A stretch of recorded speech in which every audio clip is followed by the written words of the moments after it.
Hey guys, welcome back to the channel. Today might be a bit of a spicy one, so if you can't handle the heat, click off the video. I am a long-suffering Alibaba shareholder, and I recently had the pleasure of coming across this Everything Money video. I believe Alibaba is not a value trap, and I'm going to share with you why I think it is a long-term multi-bagger. If anything, this video actually made me more convinced that Alibaba is a value trap. I don't even believe there's such a thing as a value trap. Today, let's go through their video, explain everything that they got wrong or missed, and why I'm considering selling out of Alibaba at a 40% loss. Please note, this is not an attack on Everything Money. Andrew invests. And their regards. I just think that they're wrong about this particular stock. First off, let's start with the term value trap. So Paul thinks that the term value trap is pointless because you're either right or you're wrong. My personal opinion is, I don't even believe there's such a thing as a value trap. Either you're right or you're wrong. And in some ways, he's definitely correct. But I personally think that value trap is a great term to use because it describes the type of stock that value investors fall for time and time again. The type of stock that looks like a bargain on the outside, but ends up being an absolute disappointment in the long run. Think of this supermarket analogy. The average investor will be inside a supermarket buying up expensive, maybe overpriced brand name products, but they eventually will get what they want even if they paid a little bit extra for it. Meanwhile, the most avid of value investors will be outside the supermarket digging through the garbage cans to try and find an absolute bargain. And while you might find a filet mignon for free, when you cook it up and eat it, you might be left with diarrhea for 3 weeks. So that's a value trap right there. Now, Paul and Mo go on to say that all of Alibaba's problems are due to geopolitical issues and not fundamentals at all. The perception on China is very negative. Yeah, a lot of geopolitical issues, not fundamental. It's all geopolitical issues. Right. While yes, there are some concerns around geopolitical risks that I do think that they're underestimating, the main concern for me, at least right now, is that they are falling behind their competition. And in particular, the competition they're falling behind is PDD, Pinduoduo. They have been taking market share from them domestically in China as well as abroad with its Temu business. What I think a lot of Western investors don't realize is the level of competition in the Chinese e-commerce market. It's nothing like the West.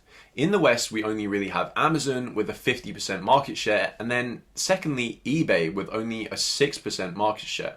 The rest is mostly just legacy websites of physical retailers.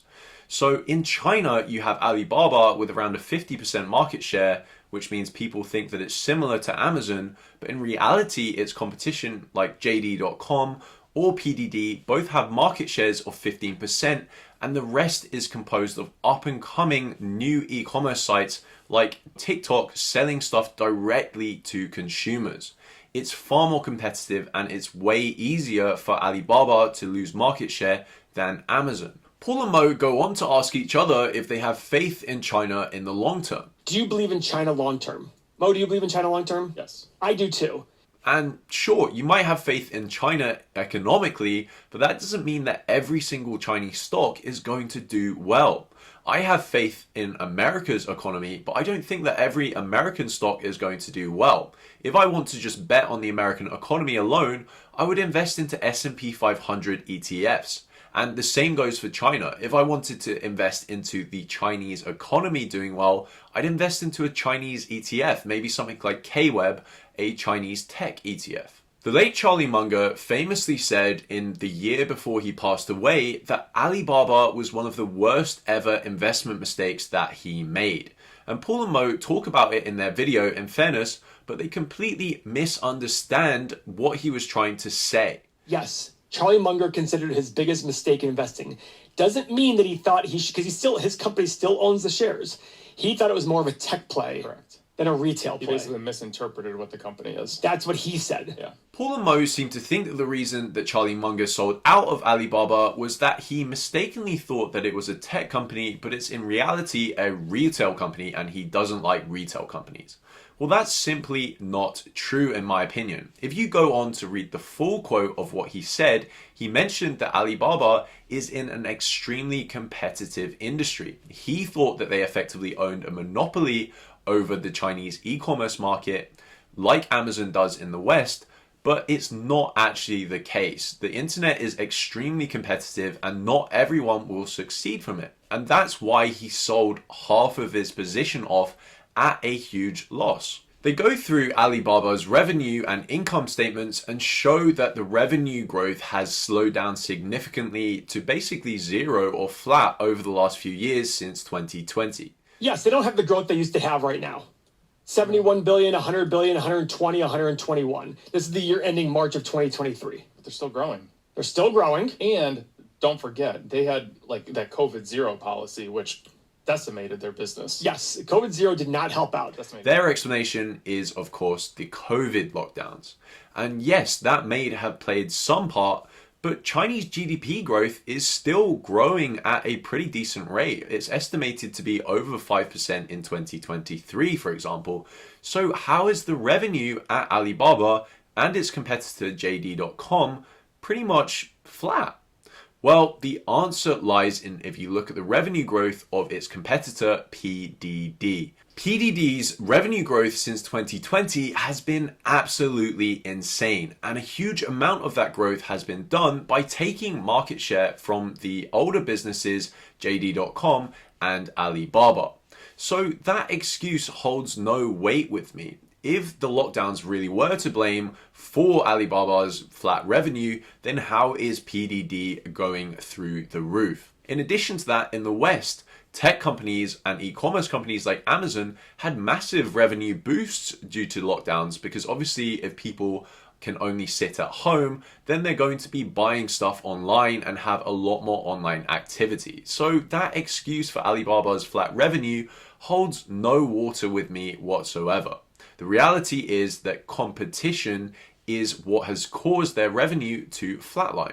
And they've announced this spin-off to open up some value. I don't think that's happening anymore, but we can find out. Okay. In 2023, Alibaba had complete chaos when its plans to IPO 6 of its subdivisions and turn into a holding company were cancelled. The company completely U-turned on them.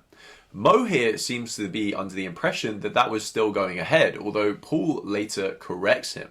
I think they really skip over this chaos here, and it really demonstrates how poorly run Alibaba actually is. When their management is making plans that large and then going back on them a few months later, what direction is the company going in? Even Alibaba's employees were completely confused by that turn of events. The founder, Jack Ma, actually had to go onto the company forum and try and quell the panic with the employees. So is that really a good sign? Well, in my opinion, definitely not. Finally, when Paul and Mo do effectively a reverse DCF on the stock to determine its fair value, I personally think they use some really optimistic estimates for what revenue growth will be like, what the PE ratio will be like in 10 years, for example.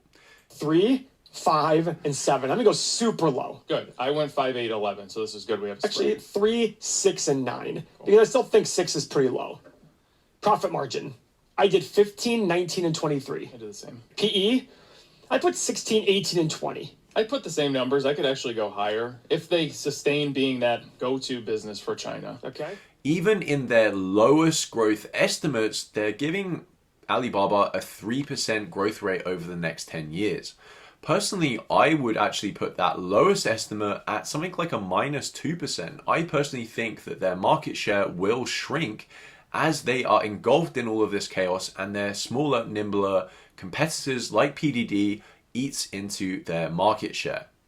In addition to that, I don't think that the PE ratio would be sustainable at 16 if they were declining in revenue. It would probably be similar to what it is today at 10, so that would eat into the fair value as well. When I look at the financials and growth story of a company like PDD, I think it's a far better investment than Alibaba.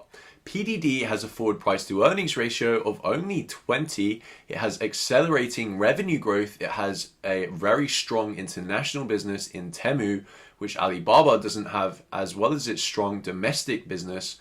It has accelerating free cash flow and a huge cash pile, just like Alibaba. So with all of the problems that Alibaba is facing, why would you invest in them if you think China as an economy is going to do well? Personally, I wouldn't. I would be investing in PDD. Personally, I probably will sell out my Alibaba very soon in order to get tax losses, but I don't think that I will invest into PDD, even though I do think it's a very good bet, because I just don't like the uncertainty of investing into the Chinese market. It's hard to get news there. It's almost like a black box. And you don't really know how the market is performing because you don't actually use any of the products there. To conclude, I think that Everything Money are completely wrong about Alibaba, but that's the beauty of investing. Everyone can have different opinions on stocks. I just disagree with them. I don't have any personal beef with them, but I do think that they are wrong about Alibaba. I personally think Alibaba is a value trap and that it has qualities that are very similar to that filet mignon steak in the garbage can behind the supermarket. So let me know what you guys think about Alibaba, if you think I'm wrong or if you think Alibaba is actually not a value trap just like Everything Money. Let me know in the comments, give me a like and subscribe if you enjoyed the video, and I'll see you guys next time.